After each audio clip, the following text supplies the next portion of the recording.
ఓ శ్రీ గురుభ్యో నమః. ఓ శ్రీ మహాగణాధిపతే నమః. అందరికీ నమస్కారం. ఈ వీడియోలో కర్కాటక రాశి వరకు గోచార ఫలాలు జూన్ మాసంలో ఎలా ఉంటాయో ఇక్కడ పరిశీలిస్తే, కర్కాటక రాశిలో జన్మించిన వారి నక్షత్రాలు పునర్వసు 4వ పాదము, పుష్యమి 1, 2, 3, 4 పాదాలు, ఆశ్లేష 1, 2, 3, 4 పాదాల వరకు జన్మించి ఉంటారు. వీరి పేరులో మొదటి అక్షరాలు కా, కి, హీ, హూ, హే, హో, డి, డు, డే, డో అనే అక్షరాలతో ప్రారంభమవుతాయి. ఈ అక్షరాలతో ఎవరి పేరైతే ప్రారంభమవుతుందో వారంతా కూడా కర్కాటక రాశి కిందకి వస్తారు. ఇక ఈ సంవత్సరము ఈ రాశి వారికి అష్టమశయ దోషము తొలగిపోయింది. గురుబలం లేదు.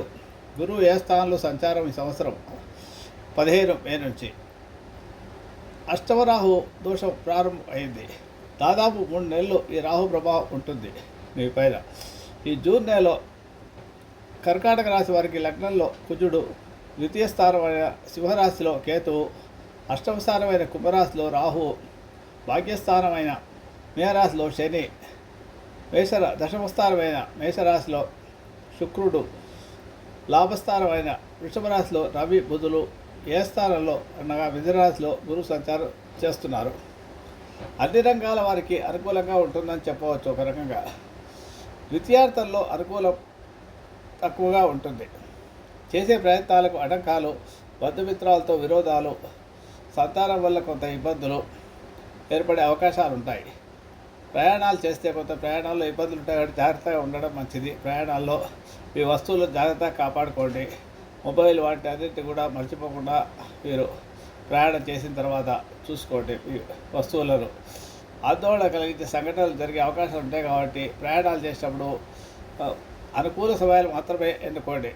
రాత్రిపూట కానీ తెల్లవారుజామున కానీ ప్రయాణం చేయడము, లేదా వాహనం నడిపించేటప్పుడు అప్రమత్తంగా ఉండడం, ఏకాగ్రత పాటించండి.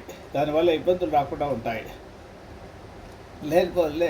లేచో అష్టమరాహు వల్ల మీకు చాలా ఇబ్బందులు కలిగే అవకాశం ఉంటాయి. కుటుంబ కేతువు, అష్టమరాహు రెండు కూడా మీకు చాలా ప్రతికూల ఫలితాలను ఇస్తారు. ఆందోళన కలిగించే సంఘటనలు జరిగే అవకాశాలు ఎక్కువగా ఉంటాయి కాబట్టి జాగ్రత్తగా ఉండండి. భూ సంబంధ వివరాలు కూడా ఈ విషయాల్లో మీరు ఏమీ కొత్త నిర్ణయాలు తీసుకోకండి. అమ్మనాలనుకున్నప్పుడు కొంతవరకు వాయిదా వేసుకోవడం మంచిది. ఈ వ్యయ స్థానంలో గురువు ఉండడం వల్ల మీకు ఆదాయానికి మించిన ఖర్చు, మీ సంపాదనకు కూడా ఖర్చులు ఎక్కువగా ఉంటాయి. ముఖ్యంగా తీర్థయాత్రలు చేయడానికి, ధర్మకార్యాల మీద ఖర్చు పెట్టడానికి, శుభకార్యాల మీద కూడా ఎక్కువగా ఖర్చు పెట్టాల్సి వస్తుంది. దానివల్ల కూడా ఇబ్బంది తప్పని పరిస్థితులు ఉంటాయి. శుభకార్యాల మీద ఖర్చు పెట్టాల్సిన పరిస్థితి రావడం వల్ల అప్రయత్న కార్యసిద్ధి, మీరు కొన్నిసార్లు మీకు కార్యసిద్ధి కూడా కలుగుతుంది. ధనాధిపతి లాభస్థానంలో సంచారం ఉన్న ఈ నెలలో మీకు కొంతవరకు ధన విషయాల్లో అప్పులు దొరకడం కానీ, గవర్నమెంట్ లోన్స్ దొరకడం కానీ ఉంటాయి. కొత్త వాహనాలు కొనుగోలు చేయాలనుకున్న ఆలోచనలు ఉంటాయి. నూతన వ్యాపారాలు విస్తరణ కోసం చేసే ప్రయత్నాలు అనిపిస్తాయి. కొత్త వ్యాపారాలకు పెట్టుబడి పెట్టాల్సిన అవసరం వస్తుంది. అప్పులు చేసి పెడతారు. సంతాన సంబంధమైన విషయాల్లో, ఆరోగ్యం విషయంలో జాగ్రత్తలు తీసుకోవాల్సి వస్తుంది. చాలా వరకు ఉంది. నిరుద్యోగులకు ఉద్యోగ ప్రాప్తి లభిస్తుంది. రాజకీయాల్లో ఉండేవారికి పైరవీల్లో లాభం పొందుతారు. వాక్చాతుర్యంతో మీ ఎదుటి వ్యక్తులను ఎంతటి క్లిష్టపరిస్థితిలో ఉంటున్నా బయటపడగలుగుతారు. మీ యొక్క మధ్యవర్తిత్వం వల్ల ఇతరులకు లాభం జరుగుతుంది. వ్యాపారాల్లో ఆదాయం బాగున్నా చేతికి రాదు, అంత పెట్టుబడుల రూపంలోనే ఉంటుంది. కార్యాలయాల్లో మీపై అపవాదులు చేసేవారిని గుర్తించి మీరు జాగ్రత్త పడే అవసరం ఉంటుంది. గణపతిని ఆరాధన చేయండి. కేతు కుటుంబ స్థానాల్లో సంచారము కుటుంబంలో మనస్పర్ధలు రావడం కానీ, ఇబ్బందులు రావడం కానీ, వ్యతిరేకత ఉండడం జరుగుతుంది కాబట్టి గణపతిని ఆరాధించండి. గణపతికి ప్రతిరోజు కొబ్బరి నూనెతో దీపారాధన చేయడం వల్ల ఇబ్బందులు కొంతవరకు తగ్గుతాయి. ఇవి చేసే ప్రయత్నాలు విఘ్నాలు రాకుండా ఉంటాయి. ఏ పని చేయాలన్నా ముందు గణపతిని ఆరాధన చేసుకున్న తర్వాతనే పని ప్రారంభించండి. దానివల్ల మీకు ఇబ్బందులు తగ్గుతాయి. తీర్థయాత్రలు ఎక్కువగా చేస్తారు. గురు ఏ స్థానంలో ఉన్న లీజుకు సంబంధించిన వ్యాపారాల్లో లైసెన్సులు పొందుతారు. వివాహ ప్రయత్నాలు కూడా ఫలిస్తాయి. నూతన కొనడాలు అంటే కొత్త గృహాలు కొనడం కానీ, గృహాలలో కొత్త వస్తువులు కొనడం కానీ చేస్తుంటారు. కోర్టు వ్యవహార తీర్పులు మిశ్రమంగా ఉంటాయి. నూతన విద్య పట్ల ఆకర్షణ ఎక్కువగా ఉంటుంది. అలాగే కొత్త విద్య నేర్చుకునే అవకాశాలు రీసెర్చ్ స్కాలర్స్కు చాలా కొత్త అవకాశాలు వచ్చే అవకాశాలు ఎక్కువగా ఉంటాయి. ఇంకా దూర ప్రాంతాల్లో పెట్టుబడులకు తగిన సమయం ఇది. విదేశాల్లో పెట్టుబడి పెడితే మీకు మంచి లాభాలు వచ్చే అవకాశాలు ఉంటాయి. వాహనాలు కొనుగోలు అమ్మకాల విషయంలో అనుకూలంగా ఉంటుంది. మీరు భూ సంబంధమైన లావాదేవీలు లాభిస్తాయి, కానీ చేతికి డబ్బు అందదు సమయానికి. వృత్తిరీత్యా అదనపు బరువు బాధ్యతలు పెరుగుతాయి. చేయాల క్రమంలో తరచుగా ఆటంకాలు ఏర్పడుతుంటాయి.